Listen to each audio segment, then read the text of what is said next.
오늘이 이제 우리 갈라디아서 1장 16절부터 마지막 절까지 말씀을 이제 나누게 됩니다. 이렇게 갈라디아서 말씀은 이제 흐름을 어쨌든 잘 기억을 하셔야 됩니다. 이제 바울이 서신을 시작하면서 자신의 그 사도직은 그 사람을 통해 난 게 아니고 하나님과 예수님을 통해 임명을 받은 것이다 라고 이야기하면서 이제 은혜와 평강을 이렇게 빌어주고, 또 그리스도께서 하나님의 뜻을 따라서 이 악한 세대에서 우리를 건지시고, 또 우리 죄를 속하기 위해서 자기 몸을 들이셨습니다. 이렇게 고백한 다음에 영광은 하나님께 있어야 된다. 그래서 이제 앞의 내용은 은혜와 평강, 그리고 사도직이 하나님께로부터 난 것이다 라는 것을 바울이 이야기를 했습니다.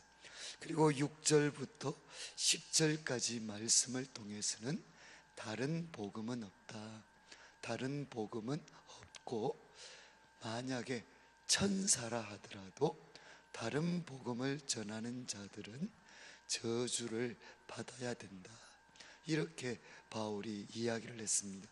그리고 이제 11절부터 나오는 말씀은 바울이 다른 복음은 없다, 그러면 당신이 전한 복음은 뭐가 다르냐 라는 질문에 대해서 이제 11절부터 16절까지 말씀을 통해서는 이제 자신이 전한 이 전한 복음은 사람을 통해서 난 것이 아니고 예수 그리스도의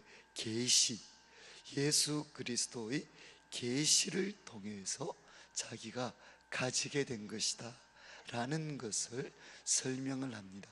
그래서 어제 다루었던 11절부터 16절까지 말씀을 통해서는 바울이 특별히 이제 자신이 가졌던 그 다메섹 경험, 다메섹에서의 그 만남을 통해서, 그 체험을 통해서 이제 이야기를 합니다.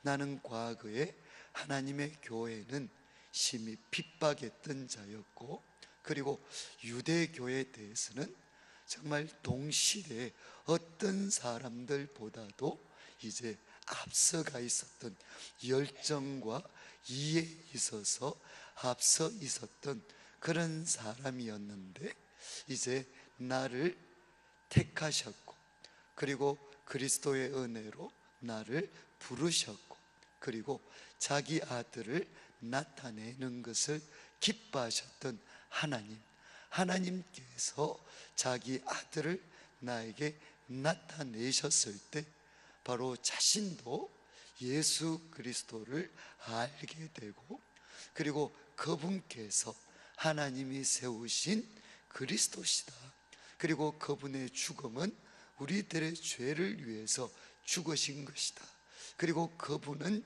지금도 부활하셔서 살아계신 분이시다 라는 것을 그가 깨닫게 되었다는 겁니다. 그래서 다메섹 경험을 통해서 바울은 우리에게 이야기를 합니다. 자신이 전한 복음은 예수 그리스도의 계시다 라는 것을 이야기를 했고, 이제 16절과 조금 겹치지만 16절부터 마지막 절까지는 예수 그리스도의 이 계시, 자기가 가르치고 있는 이 복음이 사람으로부터 난 것이 아니다 라는 것을 이제 강조를 합니다.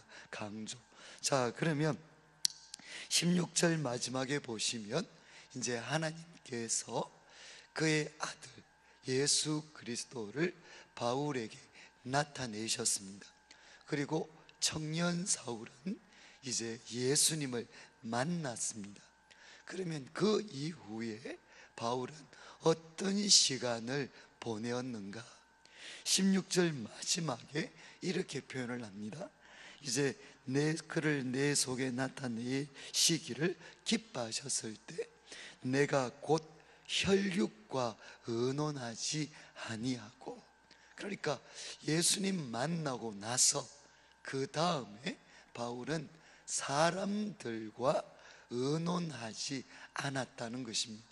사람들에게 배우고 가르침을 받는 그런 시간을 바울은 가지지 않았다는 겁니다. 17절 말씀, 그러면서 또 나보다 먼저 사도된 자들을 만나려고 예루살렘으로 가지 않았다는 것입니다.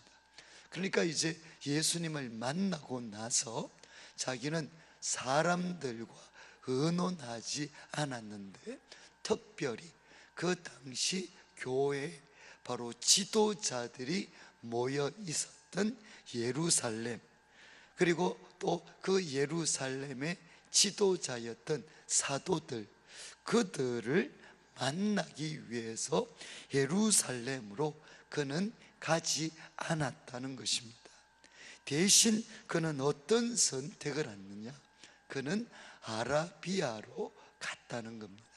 아라비아로 갔다가 다시 다메섹으로 돌아왔다. 그런데 여기 이제 바울은 의도적으로 무엇을 대조를 시키느냐? 나는 예루살렘에 올라가지 않았다. 또 다른 사도들 만나지 않았다. 예루살렘에 가는 대신에 나는 예수님을 만나고 나서 다음에 아라비아로 갔다는 것입니다. 이 아라비아라는 곳, 이 아라비아라는 곳에 대해서는 많은 해석이 있습니다.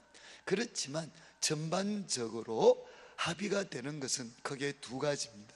이 아라비아는 다메섹으로부터 그렇게 멀리 떨어진 곳은 아닙니다.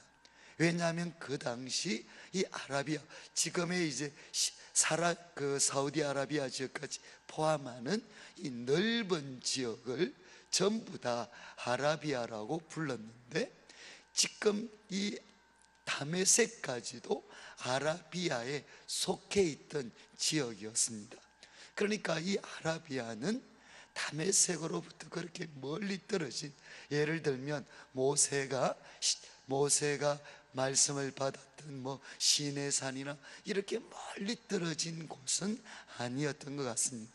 그렇지만 하나 분명한 것은 다메섹으로부터 그렇게 멀리 떨어진 곳은 아니지만 그곳은 이렇게 사람들이 많은 곳은 아니었던 것 같습니다. 왜냐하면 지금 바울이 분명히 앞에서 이야기했잖아요. 내가 예수님을 만나고 나서 혈육들, 이거는 사람들이거든요. 혈과 육을 가진 사람들과 의논하지 아니했다. 사람들과 의논하지 않으면서, 그리고 예루살렘에 올라가지도 않는 대신에 나는 아라비아로 갔다라고 이야기했기 때문에 그곳은 사람들과 많은 그런 만남, 이런 것으로부터는 일정 어떤 부분 떨어져 있는 곳인 것 같습니다. 그래서 바울은 이제 예수님 만나고 나서 사람들과 많이 만나서 배우고 하는 그런 시간보다는 이제 소위 하나님께 배우는 시간을 가졌다는 것입니다. 그래서 어떤 신학자 분들은 이제 아주 은혜로운 해석을 하죠. 예수님께서 다른 12명의 제자들을 3년 동안 가르치셨던 것처럼, 어떤 분들은 이렇게 얘기하기도 합니다. 예수님께서는 바울을 이 아라비아에서 3년 동안 가르치셨다. 이런 은혜로운 해석을 하시는 분들이 있는데 충분한 근거를 가진 것은 아닙니다. 그렇지만 우리가 분명한 것은 바울이 주님을 만나고 나서 사람들과 이렇게 어울리고 또 사람들에게 배우는 대신에 뭔가 아라비아라고 불리는 곳에서 주로 물론 사람들과의 만남들도 있었겠지만 근본적으로 하나님과 만나면서 자신의 체험, 다메섹에서 만났던 그 예수님, 그 계시의 빛 속에서 정말 자기가 충실하게 따랐던 그 유대교의 모든 가르침들, 그 유대교의 모든 가르침들을 예수 그리스도의 그 밝은 빛 속에서 아마 다시 조명할 수 있는 기회를 가졌고, 그리고 또 그는 또 예수님에 대해서 깊이 또 배울 수 있는 시간도 가졌고, 그리고 하나님 앞에서 이제는 참 구약의 가르침, 자신의 경험, 그리고 예수 그리스도의 삶, 이런 것들을 깊이 배울 수 있는 시간들을 가졌지 않겠는가. 이 부분에 대해서는 많은 분들이 동의를 하십니다. 그러니까 바울은 이제 앞으로 그의 사역 가운데서 온 세계 속에 나아가서 복음을 전하고, 그리고 신약의 많은 부분을 형성하는 성경을, 이렇게 성경을 기록할 수 있는 모든 신학적인 기반이나 이런 것들이 아마 이 아라비아에서 주님과의 만남을 통해서 아마 이루어졌지 않겠는가. 그래서 바울은 예수님을 만나고 나서 정말 그 당시 교회, 주님의 교회의 중심이었던 예루살렘, 그리고 지도자였던 사도들과의 만남 대신에 그는 하나님께 배우는 시간들을 가졌고, 그리고 이런 사람들의 영향력으로부터 일정 부분 자기는 떨어져 있었다는 것입니다.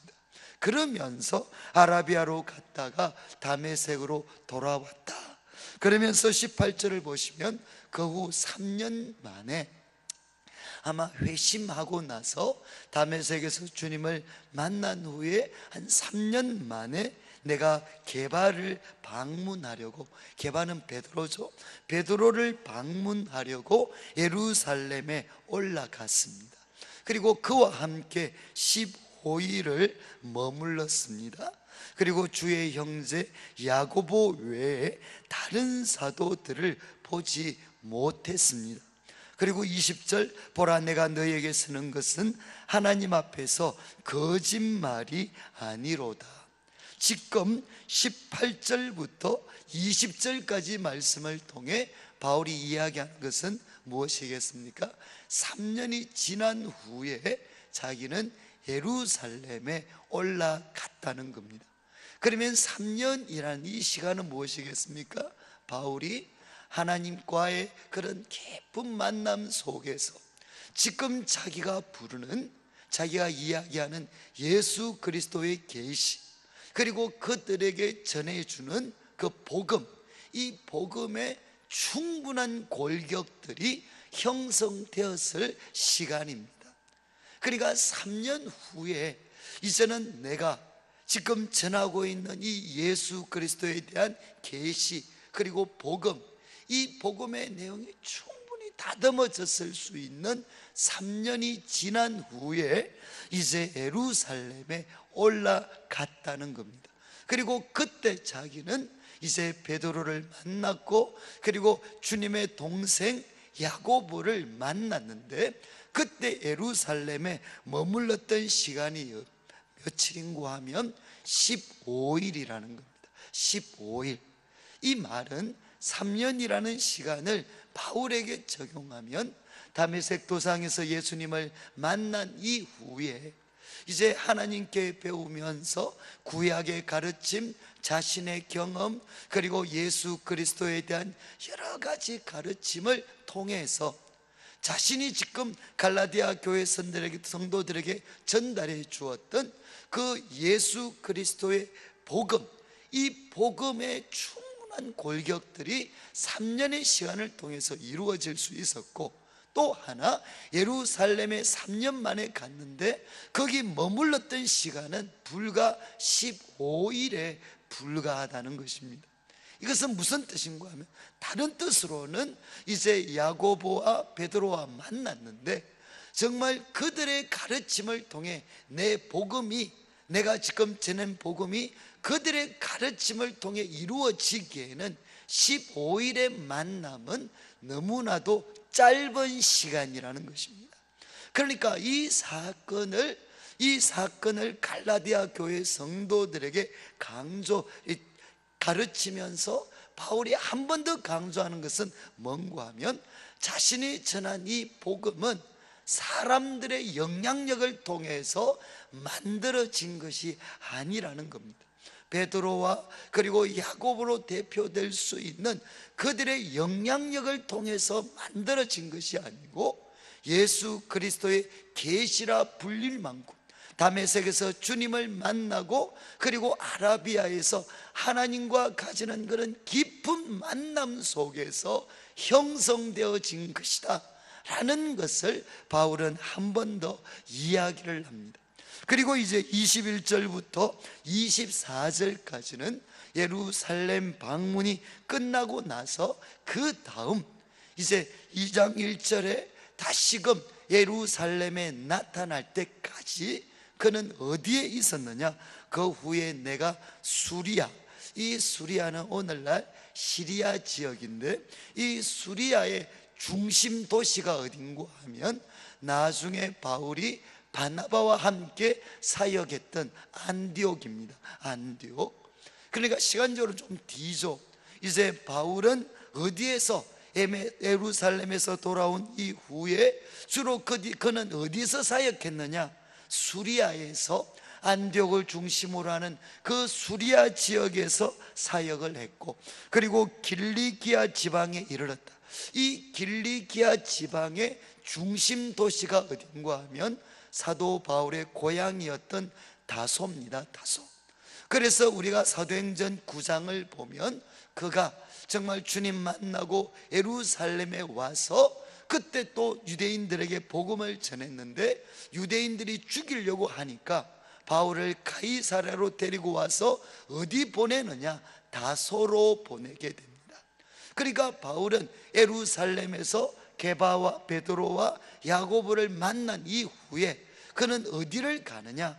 길리기아 지방, 자신의 고향이었던 다소가 중심인 그 길리기아 지방에서 있었고, 그리고 그 후에는 바나바의 그런 하나의 그 요청을 통해서 그는 이제 시리아 지방 안디옥을 중심으로 하는 이 어떤 수리아 지방에서 자신은 사역하고 활동했다는 것입니다. 이걸 통해서 바울이 결국 강조하는 것은 똑같습니다. 수리아와 그리고 길리기아 지방, 이곳은 어디냐? 예루살렘으로부터 멀리 떨어져 있는 곳입니다. 나는 이제 예루살렘을 잠깐 방문한 이후에 예루살렘과는 멀리 떨어져 있던 수리아와 그리고 길리기아 지방에서 사역을 했다는 것입니다. 그래서 이 모든 말씀을 통해, 오늘 본문을 통해 사도 바울이 고백하는 것은 뭔가 하면, 그들에게 명확하게 밝히는 것은 바로 이것입니다. 내가 너희들에게 전했던 복음은 예루살렘 그리고 사도들로 대표될 수 있는 그 사람들의 가르침을 통해서, 그리고 사람들에게 배움을 통해서 이루어진 것이 아니다. 예수 그리스도와 다메섹 도상에서 만났고, 그리고 아라비아 광야에서 정말 예수 그리스도의 그 만남의 그 빛 아래에서 구약의 가르침과 또 예수 그리스도에 대한 수많은 가르침들을 조명하는 가운데서 지금 자기가 그들에게, 갈라디아 교회 성도들에게 전해 주었던 예수 그리스도의 복음이라는 것이 이루어지게 되었다는 거죠. 그러니까 이런 뜻에서 내가 너에게 전한 복음은 예수 그리스도의 계시를 통해서 주어졌고 사람들을 통해서 주어지지 않았기 때문에 나는 너희들에게 무엇이라고 이야기할 수 있느냐? 이것 외에 다른 복음을 전하는 자는 저주를 받을지어다 라고 나는 말할 수 있다는 것입니다. 왜? 이것은 주님이 주신 계시이기 때문에. 저는 오늘 이 말씀을 통해서 그냥 한 가지만 좀 말씀 나누고 마무리를 하려고 하는데, 결국 바울이 오늘 말씀을 통해 강조하는 것은, 그는 회심 이후에, 예수님 만난 이후에 그는 어떤 시간을 가졌느냐? 사람들에게 배우고 가르침을 받는 그 시간 대신에 조용한 가운데 하나님께 배우는 시간을 가졌다는 것입니다. 저는 이제 오늘날 우리 교회 가운데도 그런 이야기를 많이 합니다. 좀 우리 청년들을 지도하는 많은 분들은 한동안 이런 표현들을 많이 썼습니다. 요즘 우리 청년들에게 꼭 필요한 것이 무엇이다? 그것은 야성을 회복하는 거다 라는 이야기를 많이 합니다. 그리고 어떤 분들은 이 야성이라는 것을 청년들뿐만 아니라 우리 성도님들에게도 적용을 하고, 또 어떤 분들은 야성이라는 이 표현을 사역자들에게도 많이 적용을 합니다. 오늘날 우리 사역자들이나 성도님들이나 청년들에게 꼭 회복되어져야 할 것 중에 하나가 뭐냐? 그것은 바로 야성이라는 거죠. 야성, 들야자입니다. 들야자, 야성. 그 말은 무엇이겠습니까? 과거 우리 한국교회 선배들을 돌아보면 정말 그분들은 오늘날과 같은 좋은 여건, 환경이 아니었습니다. 그리고 많은 책들이 있었던 것도 아니고, 그리고 또 많은 어떻게 보면 그런 좋은 설교들, 가르침을 접하고 배울 수 있는 그런 기회는 많지 않았습니다. 그러했기 때문에 역설적으로 우리 한국교회 많은 성도들, 지도자들은 사람들에게 배울 수 있는 기회가 없었기 때문에 그들은 어떻게 했습니까? 하나님께 배우는 시간을 가졌습니다. 그래서 많은 분들이 오늘날처럼 신학적인 자료나 이런 어떤 많은 도움들은 받지 못했지만 하나님 말씀 하나, 성경 하나, 그리고 성경 하나 가지고 하나님 앞에서 실험하면서, 그러니까 이거는 좀 외국 사람들이 들으면 웃음 말일 수도 있어요. 어떤 분들은 성경을 몇백 독을 했다, 그리고 요한계시록을 10,000번 봤다, 몇만 번 봤다. 어떻게 보면 남들이 들으면 이거는 좀 우스꽝스러운 이야기 같습니다. 그렇지만 정말 우리 한국교회 많은 우리 믿음의 선배들은 하나님 성경 말씀 이 하나 붙잡고 누구와 실험을 했느냐? 하나님과 실험을 했습니다. 하나님과 실험하면서 그분들은 하나님께 배울 수 있는 이런 시간들을 가진 분들이 너무너무 많았습니다. 그런데 이제 여건이 좋아지면서 수많은 좋은 설교, 또 수많은 그런 책들, 그리고 또 수많은 그런 기회들, 배움과 가르침의 기회가 주어지니까 그런 부분에서 성도들에게 큰 유익도 있었지만 하나 점점 사라지는 것이 무엇이냐? 바로 바울이 아라비아에서 가졌던 것처럼 하나님 한 분과 깊은 만남을 통해서 구약의 가르침, 자신에게 일어났던 체험, 그리고 예수 그리스도에 대한 그 삶에 대한 어떤 또 배움들, 이런 기회를 하나님으로부터 가질 수 있는 이런 어떤 사람, 이런 어떤 기회들이 오히려 사라져가고 있습니다. 저는 이제 청년들을 섬기고 어떻게 보면 우리 후배 교역자들을 또 섬기기도 해야 되고, 또 우리 성도님들을 섬기기도 해야 되고, 그럴 때 이 시대 정말 우리 한국교회가 위기라고 이야기를 하는데, 이 한국교회의 위기를 헤쳐나갈 수 있는 길은 과연 무엇이겠는가? 언제 다시 한번 하나님께서 우리 한국교회 가운데 다시금 일어설 수 있는 기회를 주실 것인가? 그래 묻는다면 저는 답은 한 가지입니다. 아라비아에서 정말 주님께 배우는 사람들이 일어나면 그때가 바로 한국교회가 다시금 부흥하고 다시금 새로워질 수 있는 그런 그때가 될 것이다. 지금도 어디엔가서는 어느 곳에선 간에 하나님께서는 아라비아와 같은 곳에서 주님 한 분만을 바라보면서, 주님 한 분만을 바라보면서 사람들의 영향력으로부터는 벗어나서 하나님 한 분에게 배우고 있는 그런 사람들이 때가 되어서 이 시대 속에 드러나게 될 때, 그때 다시 한번 한국교회는 새롭게 일어날 것이다. 저는 감히 그런 기대를 가져봅니다. 저는 이제 우리 내일교회 성도님들에게도 제가 제일 소망하는 모습이 바로 이와 같은 모습입니다. 정말 우리 성도님들이, 많은 우리 좋은 목회자분들이나 또 우리 순장님들이나 많은 분들의 도움을 받아야 됩니다. 그렇지만 그 도움 가지고는 되지 않아요. 그 도움을 통해서 우리 한 사람 한 사람 어떤 사람이 되어야 되느냐? 아라비아에서 바울이 하나님을 개인적으로 만났던 것처럼 우리 성도님들 한 분 한 분이 사람들에게 배우는 것 정도가 아니라 하나님께 배우는 그런 사람들이 일어날 때, 그래서 우리 성도님들 한 분 한 분이 하나님의 말씀을 붙잡고, 그리고 또 하나님 앞에서 예수 그리스도의 이름으로 씨름하는 그런 사람들, 그래서 그들에게 많은 깨우침들 그리고 많은 은혜들이 누구를 통해서 주어져야 되느냐? 하나님 자신을 통해서 주어질 수 있는 사람. 그래서 한마디 말을 하고 한마디 가르침을 주어도 저 가르침은 바로 주님이 주신 것이다, 사람이 준 것이 아니고 주님이 주신 것이다 라는 것을 본인이 고백할 수 있어야 되고, 다른 사람들을 느낄 수 있도록 만들어 줄 수 있는 그런 사람들이 될 수 있다. 그러면 저는 이제 우리 내일교회가 다시 한번 이 대구 땅과 그리고 민족을 향해서 새로운 일을 할 수 있는 그런 교회가 될 수 있다고 저는 생각을 합니다. 오늘 말씀을 통해서 저는 이제는 특별 새벽 기도를 통해서 제가 이제 이렇게 성경을 한 권씩 좀 이렇게 말씀을 드리는 것은, 저는 막 그런 생각이 많습니다.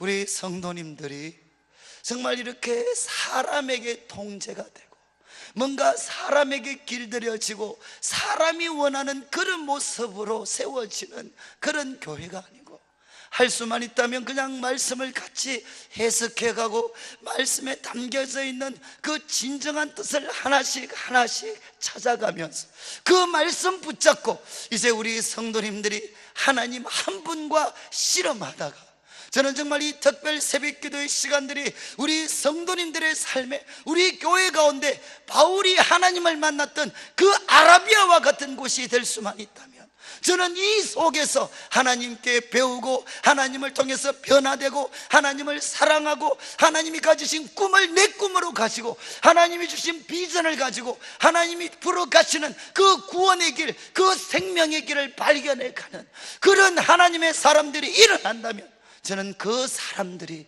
우리들의 가정, 우리 주위에 이 고통당하고 이 슬픔과 절망에 빠진 수많은 사람들을 진정으로 살릴 수 있는 하나님의 사람들이 될 수가 있습니다. 저는 이번 이 특세를 우리가 진행하는 동안 하나님 정말 바울을 아라비아 그 광야에서 하나님의 사람으로 만드셨던 것처럼, 그리고 정말 그의 가르침이 예수 그리스도의 계시였다라고 이야기할 수 있을 만큼 하나님 저를 가르쳐 주십시오. 저도 하나님께 배우는 사람이 되게 하여 주십시오. 하나님의 말씀 통해서 주님 저를 변화시켜 주십시오. 저의 마음을 새롭게 하여 주시고 저의 꿈도 바꾸어 주시고 열정도 바꾸어 주시고, 그래서 저의 마음이 그리스도의 마음이 되고 저의 심장이 그리스도의 심장이 될 수 있는 은혜를 허락하여 주시옵소서. 우리가 이 새벽에 이제 함께 기도하는 시간을 가지면서 하나님 정말 이 특세를 통해 제가 하나님께 배울 수 있는, 하나님께 다듬어질 수 있는 사람 되게 해주시고 저의 심령을 새롭게 하여 주시옵소서. 저를 변화시켜 주시옵소서. 저를 주님의 그 작품으로 한번 만들어 주시옵소서. 우리가 주님의 이름을 3번 부르고 우리가 개인적으로 기도드리는 시간 갖겠습니다.